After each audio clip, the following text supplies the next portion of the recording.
O intervalo de confiança... Ah, deixa eu começar por aqui antes de colocar isso aqui. Deixa eu começar por aqui. Cadê meu Excel? Esse aqui. Tem dos Excel que tem lá para vocês foram as distribuições. Eu peguei esse aqui, eu lembro que tem uma outra aula que tem outro, tá? O que acontece aqui? Isso aqui foi... Acho que eu cheguei a mostrar para vocês essa... Como que a gente faz para ter uma distribuição normal, né? Como você chega nela. Uma das formas de você chegar nela é uma brincadeira com experimentos. Que é a seguinte. Aqui eu tenho 100 experimentos. Para cada experimento, eu colhi 2.000 dados, 2.000 pontos. E eu fiz isso, escolhi esses 2.000 pontos 100 vezes, para 100 experimentos. A regra que tem para cada ponto aqui, para cada célula, é um número aleatório. O que acontece? Esse número aleatório que vocês estão vendo aqui, que é a formuleta do Excel, ele por trás dele tem uma distribuição uniforme, que varia de 0 a 1. Então, acho que eu cheguei, na época, até brinquei com vocês, falei, se eu selecionar qualquer um aqui, qualquer série aqui, e pedir simplesmente para ele calcular para mim um histograma, jogar um histograma basicão nesse cara aqui, a gente vai perceber que ele vai tender a uma coisa bem uniformizada, ou seja, todo mundo vai ficar sempre, vai tendendo a ficar no mesmo valor, né? Se eu tivesse 10.000 pontos, mais próximos aqui, todo mundo a 160, 180 ficaria. Isso aqui é uma distribuição uniforme, né? Que é do segundo experimento, terceiro experimento, quarto experimento, e aí vai, né? Só que o interessante é o seguinte, se eu pegar aqui, para cada linha dessa daqui, ou seja, eu tenho 100 vezes repetidos, 100 experimentos fazendo para o ponto 1. A hora que eu tirar a média desses 100 pontos, eu vou ter essa média dos 100 pontos aqui. Para a segunda medida, terceira, até as 2.000 medidas, se eu faço isso, o que acontece? Se eu graficar exatamente, eu tirar o histograma dessas médias aqui, isso aqui me dá uma normal. Uma curva normal, né? Ok. Aqui eu fiz os resumos dos gráficos, do primeiro ao quarto quartil, as médias, tá certo? Desvio padrão, mediana e assim vai. O que acontece? Quando a gente pensa nessa ideia aqui de limite superior e inferior, esse gráfico aqui embaixo é o box plot desses 2.000 pontos médios aqui. Se eu pegar aqui, ó, o limite superior, ele está me dando um valor de 0,573, tá vendo? E aí, esse 0,573 tá aqui, ó, limite superior, ó, aqui, 0,573. Como que ele é calculado? Ele é, o limite superior aqui vai ser a diferença interquartil vezes 1,5. Então, o limite superior, eu pego o terceiro quartil e somo esse valor.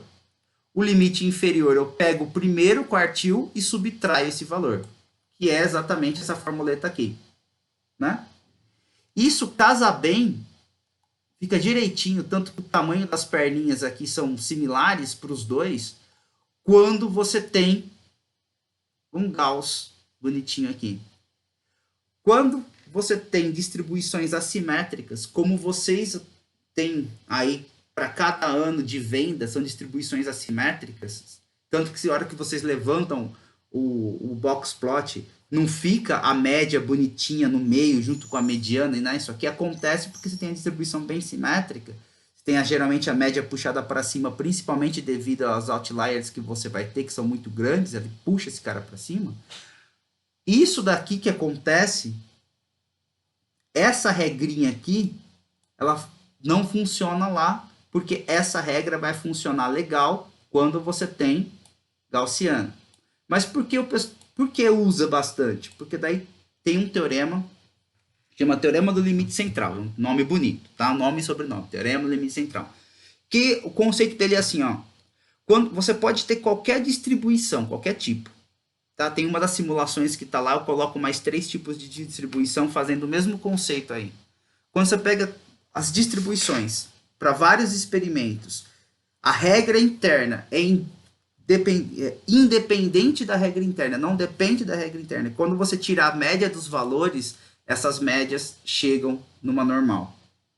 Então, esse é o teorema do limite central. Ele vai falar assim, quando você tem uma série muito grande de dados, independente uma série muito grande de experimentos, independente da regra interna, quando você tira a média de cada ponto dos experimentos que você vai fazendo, essas médias vão tendendo a uma distribuição gaussiana. E isso daqui se casa muito bem para ela. Perfeito. Quando você tem assimetria, a coisa fica um pouquinho diferente. Mas antes de mostrar para vocês, o que significa esses limites superiores e inferiores? Ele funciona o seguinte. Aqui dentro, entre esse bigodinho superior e esse bigodinho inferior, ou seja, dentro daqui desse carinha, você tem quase 99% ou mais, tá? Vai depender da distribuição, mas em geral 99% dos seus pontos vão ficar entre o limite superior e o limite inferior. Tá certo? Essa é a ideia, é o conceito que está por trás desses limites. Ou seja, é pegar aproximadamente 99% dos seus dados aqui dentro, distribuídos dentro dessa faixa. Se eles estão aqui dentro, 99%, quem ficar fora, você é chamado dos outliers. Por isso que daí dá para falar, no caso de valores que, pensando no problema que a gente está, né, a gente está pensando em vendas, então você está chamando de atacado e varejo. Pegando um exemplo de vocês, se pegar, por exemplo, o Renan, que trabalha com atendimento com pessoas, né, fazendo os trabalhos de... Como que chama? A gente chamava de abrir chamado. As aberturas do chamado, se você pegar o tempo que eles acontecem, ou seja, os horários do dia onde você vai ter mais, você vai perceber que alguns horários, agora vou chutar, porque eu não sei, você falou que trabalha com saúde, então eu posso estar equivocado, mas em geral o chamado ele funciona mais durante o dia, durante a madrugada você vai ter menos, né? Então horários mais noturnos, mais madrugada, então ele geralmente iria dar numa distribuição de tempo outlier. Eu acho que a mesma coisa talvez pode ser para a distribuição do tempo para o jogo de futebol do aplicativo da Daniela, ou seja, se pegar quando os usuários estão usando, fizer uma distribuição, uma frequência de intervalo de tempo por hora, né, entre meia-noite e 1h da manhã e assim sucessivamente, durante 24 horas e pegar uma quantidade grande, sei lá, um mês, 2 meses, 1 ano dessa distribuição, vai perceber que os valores mais noturnos, mais madrugadão, vai ter menos gente, né? Que, enfim, muitas vezes até você tem algumas coisas bimodais, né? Começa no determinado horário, diminui, aumenta no outro determinado horário, que fluxo de cartão de crédito, por exemplo, é assim. Então, quem fica muito fora, ou seja, quem está fora de quase 99% das distribuições, tá certo? São chamados outliers que você tem. E aqui fica bem simétrico, porque essa equação funciona bem numa distribuição simétrica. Beleza. As distribuições assimétricas, que é o que vocês têm aí, que são distribuições assim, a coisa começa a ficar um pouquinho mais entroncada para cálculo, tá? Por isso que a gente acaba utilizando aquele lá como regra. Porque como que é o cálculo? Isso aqui eu peguei da foto de um cara, é um dos papers que eu coloquei lá para vocês, que eu achei boa a figura desse cara aqui, tá nesse link, nessa fonte. Se vocês olharem, a equação muda. Esse IQR é o intervalo interquartil mesmo, tá? Esse 1,5 aqui, tá certo? É o mesmo e-mail de vocês. Só que aqui no meio tem uma funçãozinha, como você pode olhar aí. Deixa eu até pegar o ponteiro aqui, deixa eu ver se ele abre rapidinho. Será que eu perdi o ponteiro? Sim. Não, tá aqui. Não perdi, não. Não preciso. Cada vez que eu lembro que eu perdi as coisas, eu tenho um microinfarto aqui. Aí o que acontece? Se você notar aí, você tem um pedacinho aqui, ó, que é esse pedacinho aqui da equação que muda. Tá? O que acontece? Isso aqui vai ficando complexo no seu cálculo. Acho que o texto 2 que eu coloquei lá, eles mostram várias maneiras de calcular esse Azinho, esse coeficiente lá, A, e esse coeficiente B, dessa exponencial que entra aqui. E isso daqui, eu vou mostrar para vocês como que é o cálculo aqui embaixo. tá certo? Desse carinha aqui. Tá? Mas ele também é meio chatinho. Isso aqui só é a diferença interquartil, que esse IQR, que ele fala aqui como ele utiliza. Se vocês notarem, aí que tá, né? Deixa eu mostrar para vocês como que funciona. Se você não fizer a soma desse trem aqui, isso aqui é uma função da família, que a gente chama da família gama, que começa as funções exponenciais, tá? Que são funções assimétricas, tá vendo? Elas têm caudas aqui. Parece com aquilo que vocês têm aí, as funções exponenciais, ou seja, você tem poucas coisas lá no fundo do negócio acontecendo. Se somar, simplesmente somar, ó, 25 mais 50 mais 24,65 dá 99,65. Então, 100% menos 99,65, nesse caso aqui ele pegou, faltou apenas 0,35% da distribuição, né? Nesse exemplo dele aqui. Então, quem tiver aqui para cima, ele está chamando de outlier. Aí, o que dá para fazer? Como resolver isso na nossa vida? Vou mostrar o resto aqui da generalização, mas não vai precisar calcular isso daqui, porque a coisa começa a ficar complexa, tá? Quando você vai entrando da medida de skewness aqui, é a simetria. Essa simetria é calculada aqui, ó. Você pega essa função aqui, essa função de kernel aqui, é o seguinte, isso aqui é a mediana que você tem, e esse aqui são pontos que você começa a calcular, valores entre a mediana e a sua distribuição. É uma função. Não, esse cara, ele é simples calcular, esse MC. Isso aqui não é complexo, você tem a tabela. Agora, esse A e esse B, como você tem uma função exponencial aqui nesse trem aqui, dois exponenciais diferentes, você tem que pegar por essa curva que você tem aqui, quebrar a curva aqui e calcular para cá e colocar métodos numéricos para calcular o A que tem aqui, que está relacionado a essa exponencial, e calcular eu ia chamar de beta, esse B que tem aqui, a esse pedaço dessa exponencial. Então você tem que usar métodos numéricos. Aí, nesse artigo aqui, ó, os caras colocam vários tipos de ajustes aí desse box plot para tentar chegar em valores bons, digamos assim, né? Valores mais robustos, com mais robustez. Esse cara especificamente aqui, como ele estava querendo resolver o problema na área de prospecção, se não me engano ele é um cara da engenharia, ele utilizou ferramentas do MATLAB que já tem os pacotes prontos para fazer. Tá? Ele calcula esse A e esse B para poder calcular, porque ele vai usar uns métodos parrudão. Na vida da gente, que a gente não é acadêmico, graças a Deus, a gente precisa resolver os problemas mais fácil. Como que ficaria para resolver esse trem aqui?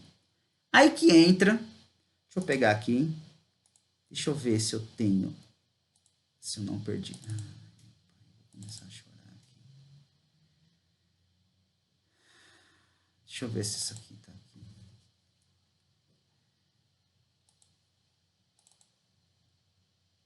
Nossa senhora. Deixa eu pegar. Tá nas coisas da Daniela aqui, a Daniela colocou lá. Nossa, aqui é a base antiga. Ai, senhor. Peraí, gente. Deixa eu...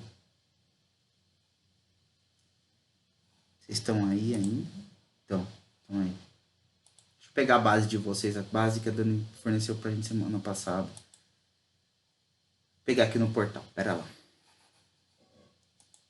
A gente pode resolver isso. Na prática. Fazer matemática, fazer esses cálculos aqui, pessoal, para mercado, pode até fazer, não tem problema não. Mas vai ser sofrível, digamos assim. Vai gastar muito tempo. Então, como que a gente pode pensar em resolver isso aqui? Primeiro, julgamento. Você pode fazer alguns julgamentos, que a gente chama de cortes julgamentais, né? Mas para embasar o negócio todo, dá para fazer o seguinte. Deixa eu pegar aqui, mostrar na pasta, copiar daqui. Deixa eu jogar num outro lugar aqui.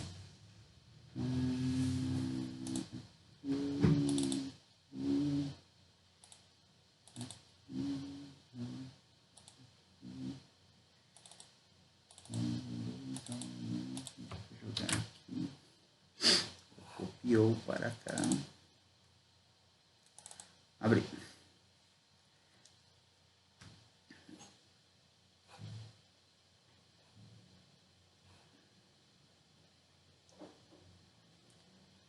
Para lá que tá abrindo.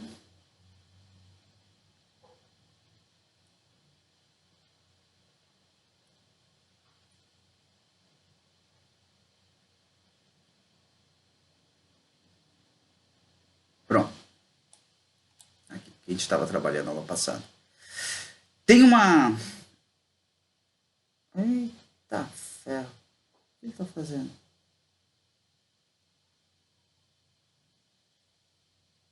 Aqui.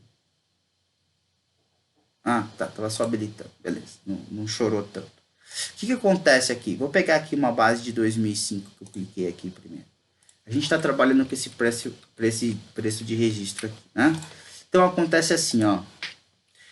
Uma das coisas que você pode pensar aqui, com essa distribuição que tem aqui, ele tem esses outliers muito grandes. Isso daqui, por exemplo, é algo assimétrico. É só inserir um histograma aqui que ele vai te dar essas assimetrias absurdas que você tem aqui.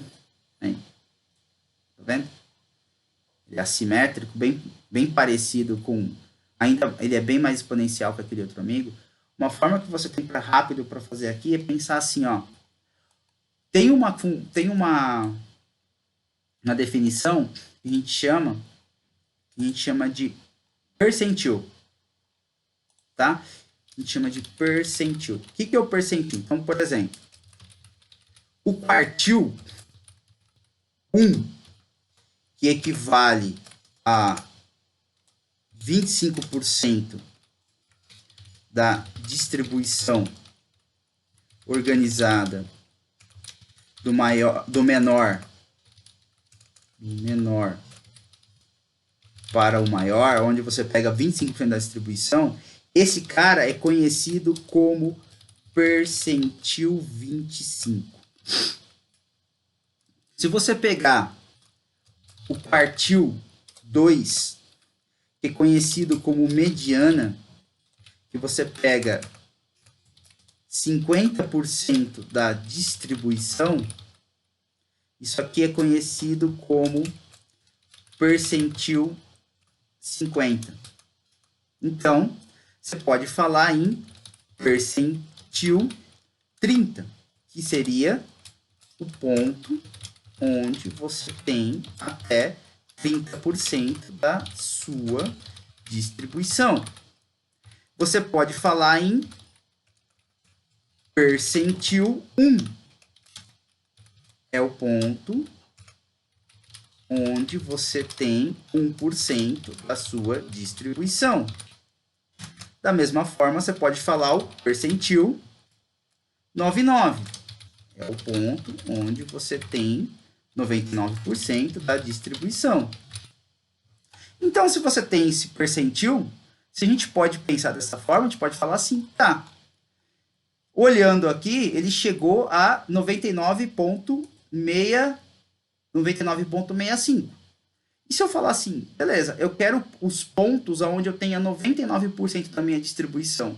Então, eu posso pegar um lugar onde eu tenha um percentil que seja até o 99, aqui. Posso pegar o percentil 1% aqui. Então, você tem 99 para cá, você vai ter 1% aqui. Você vai ter 1% para cá, pessoal. Então, você tem 2% a menos. Então, aqui no meio, você ficaria com 98% da distribuição. E quem ficar fora dos 98%, você tem os seus outliers. É uma opção. Ah, eu quero melhorar. Beleza, você pode pegar o percentil meio aqui, o P 0,5. Pegar aqui o percentil 99,5. Aqui. E aqui você teria, então, no meio, 99% da distribuição. Quem ficar fora disso aqui, você tem os outliers. Tá? Como que é feito isso no Excel? Aí é uma maravilha. No Excel você faz assim, ó. Existe uma fórmula chamado percentil. A gente vai pegar para o ano 2004. Sei lá, aqui, vou pegar para o ano 2004, foi o primeiro aqui, isso. 2003, pronto. Aqui, percentil 2003. E fala assim, ó. Ah, eu quero calcular o percentil 99.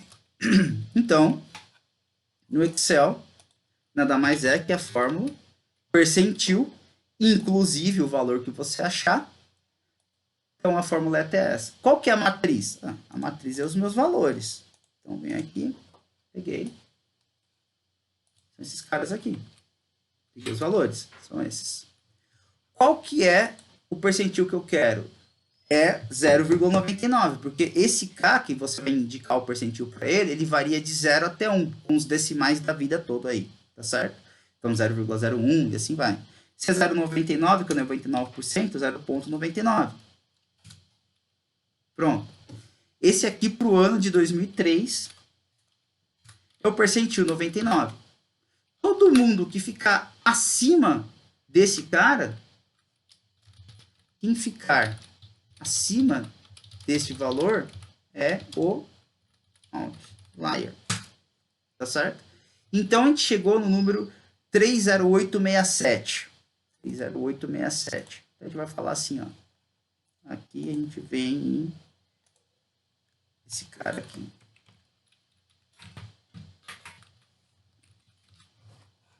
Se esse cara for acima de... Ah, daí tem que separar o marketing, né? Oi? Do preço. É, tem que separar por marketing também, né?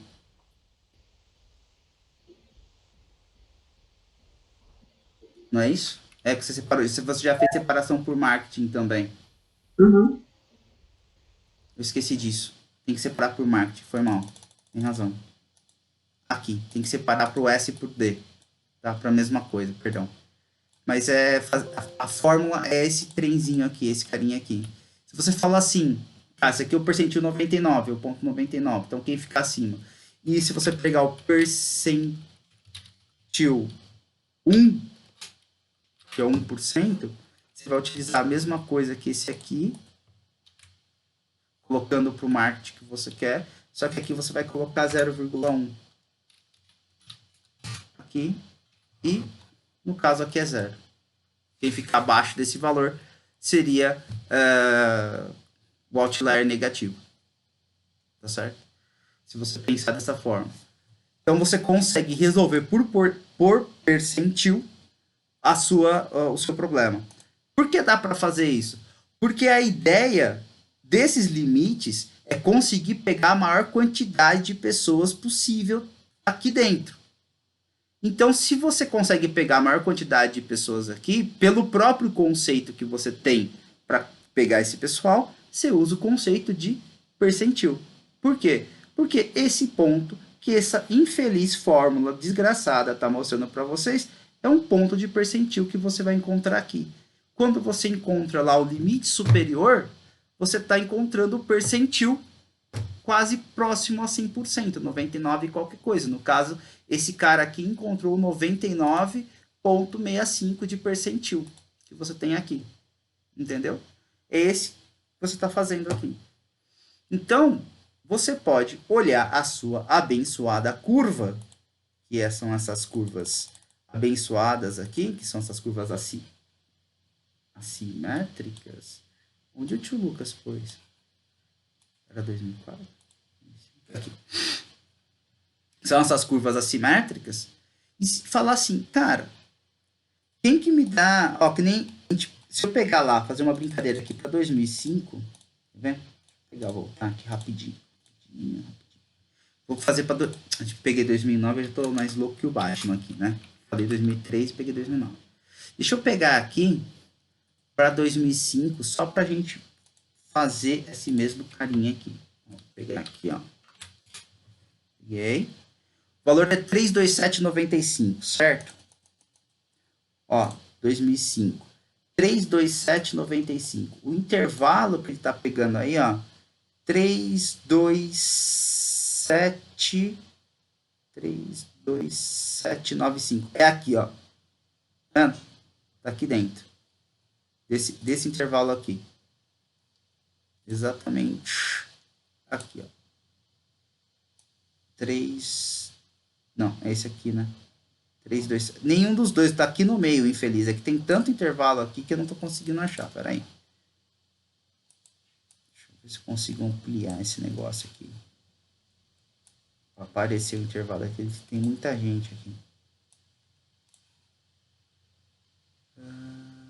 3, 2, 7, tá aqui no meio. Não vai ficar pequenininho, mas enfim. Mas o intervalo 3, 2, 7, 3, 2, 7 vai estar aqui, mais ou menos a partir daqui, ó. A partir desse ponto aqui, quem vocês pegarem daqui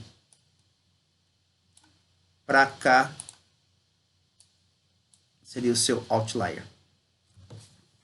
Tá certo? Você já está pegando daqui para trás, você já tem 99% da sua distribuição, todo mundo aqui dentro. Bem? Isso é uma forma de você trabalhar com outlier justificando por quantidade.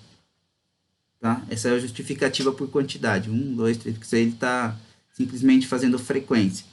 Uma outra... É uma forma interessante também. Outra forma seria fazer o rateio deles, mas vai chegar no mesmo lugar praticamente. Vocês perceberam que dá para ser, por percentil, você fica mais fácil do que fazer toda a fórmula? Porque você olha onde você quer, e você joga o ponto que você precisa e você calcula pela função do percentil. Conseguiram sacar? Que é uma formuleta? Você tem que olhar a distribuição. Quanto mais assimétrica for, mais difícil fica o cálculo dele, para achar os intervalos. Então, uma forma rápida de sair é sair pelo conceito. O conceito dele é esse, onde você pega a maior parte. Aí você pode ver como... eu estou conversando com uma aluna, com a Ana, acho que vocês conheceram, ela está no grupo. Aí, ela está com um problema assim, mega complexo. Só que os conceitos que a gente está usando é exatamente esse mesmo que a gente está usando nessa base aqui. Assim que ela terminar de fazer o que ela está fazendo, eu vou pedir para ela, já conversei com ela vai fazer uma apresentação para a gente daquele negócio. Para vocês terem uma ideia como que chegou uma hora, ela trabalha com máquinas que têm custos, né, manutenção. E são pouquíssimos dados que tem. Fazer previsão disso é muito difícil. Só que para ela é bom que tenha poucos dados, por incrível que pareça, porque é custo, né? Dinheiro. Então, quanto menos custos, melhor. Então, é aquele negócio assim, eu tenho que ter poucos dados e tenho que conseguir fazer uma previsão. Então, é bem legal como ela separou as coisas e tudo mais ela está fazendo. Pra vocês terem uma ideia. Tudo bem até aí? Pegaram essa ideia? Sim. A ideia era essa. Vocês perceberam, então, que é o seguinte, isso daí depende da sua distribuição que você vai ter. E uma forma rapidinho é usar os percentis. Fala aí, Dani.